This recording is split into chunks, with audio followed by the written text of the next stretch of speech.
Police Chief C.J. Davis. Chief Davis, thank you for joining us. C.J. Davis, the police chief of Memphis Police Department, is doing as much as a PR tour as she can to, quell the unrest that is inevitable. Okay? This morning, so the officers were charged yesterday. Why is the video being released tonight? Are you worried that it's coming out on a Friday night? Well, there was much discussion about when an appropriate time for the video to be released, George, and not just the Memphis Police Department, but with city administration and other agencies in the area. We felt that Friday would be better. We're taking into consideration the reaction of the community that could potentially take place, and ensuring that our schools, are out. Most business folks would be on the way home on tomorrow. Did you give any consideration at all to not... this evening, I'm sorry. Right. Did you give any consideration at all to not releasing the video, given the concerns? No, not at all. As we continue to talk about transparency, and even though this is a very, very difficult video to watch, it was never a thought that we would not release this video. We wanted to make sure that it wasn't released too prematurely, because we wanted to ensure that the DA's office, the TBI, and also the FBI had an opportunity to cross some of the hurdles that they had to in their investigation. And we're sort of at a point now that the DA has made his statements in reference to charges of these officers that this is a safe time for us to release the video. You say it's difficult to watch. What was your reaction when you first saw the video? In my 36 years, George, I would have to say I don't think I've ever been more horrified and disgusted, sad, but just, and to some degree confused. Confused? Yes. Why? When I say confused, just in the level of aggression and response to what had occurred in this traffic stop, and it's still very unclear, as to the real reason for the stop in the first place. I guess part of your confusion. Yeah, cops they never do that. That's so weird. Cops never unjustifiably brutally beat someone who also dies in custody after a routine police traffic stop. I'm trying to remember the specific case, but if you're a cop for 30 years, you've already fucking seen it. Oh, yep, Sandra Bland. That's it. There you go. Cops never do that, dude. That's so weird. Cops never escalate. Cops never, ever escalate to violence unnecessarily, So it's just such a confusing process. Confusion must be rooted in the fact that your department did enact new policies in the wake of George Floyd's murders. What went wrong here? Well, I think that there were several gaps that took place, and I'm just going to be honest. Anytime we have officers that are working in various types of units, and our police department, along with departments around the country, have specialized units, it's just important to make sure that there are supervisors that are where they're supposed to be during these types of operations. And, individuals that are the right people that are in place that will act appropriately when these types of incidents occur. I believe there was a sense of groupthink in the mentality of what was happening. And it's just very unfortunate that nobody stepped forward to say enough. You think it's possible that the initial stopping of the car was improper?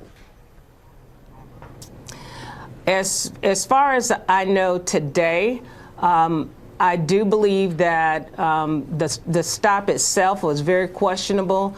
We have been unable to verify the reckless driving allegation. There have been many searches of video footage, along the corridors of the street. Well, I'm not lying when I say this.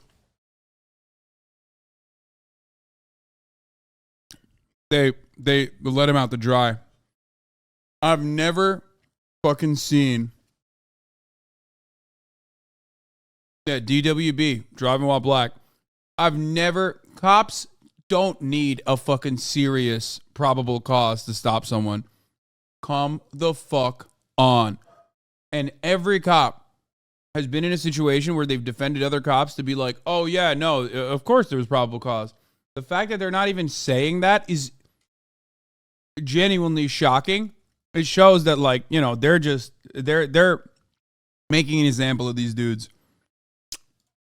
That this stop supposedly occurred, or that the witnessing of reckless driving occurred, and we haven't been able to substantiate in any type of video that there was a reckless driving type of action that prompted this stop. Did any of the police officers involved have prior criminal records?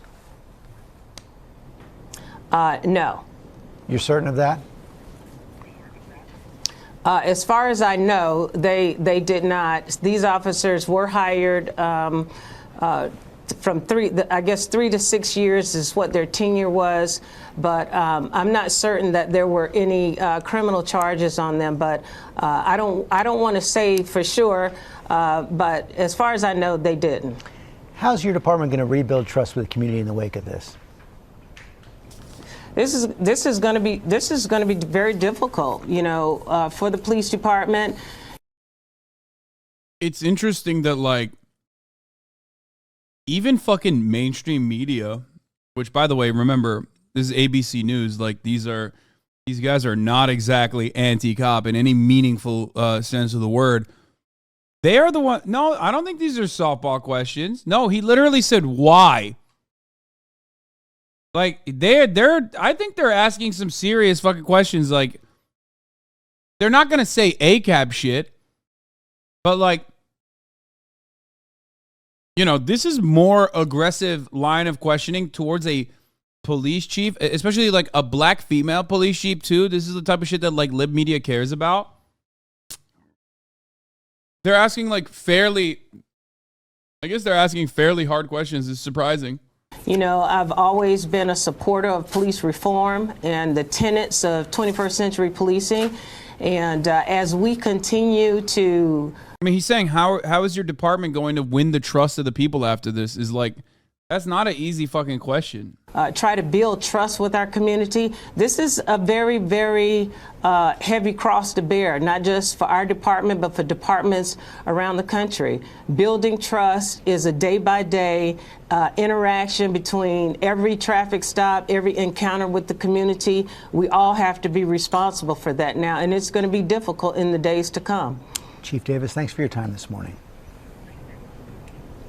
Yeah, Memphis does have one of the country's most liberal police departments, which is part of the reason why they're probably being, like, this harsh on it, or rather trying to understand where things went wrong. But you can't have a liberal police department. That's the point. Guys, when people say they have one of the most liberal police departments, they mean, like, a civilian oversight board. They mean, like, 52% black police officer. Like, the majority of the department is black. Cops look like the people that they're supposed to be protecting and serving. Like, liberal in that sense. Do you understand? That doesn't necessarily mean it's a positive thing. Like, they did all the PR shit. They followed through on all the PR guidelines. Do you get what I'm saying? To be the department that is, like, a good department. Thank you.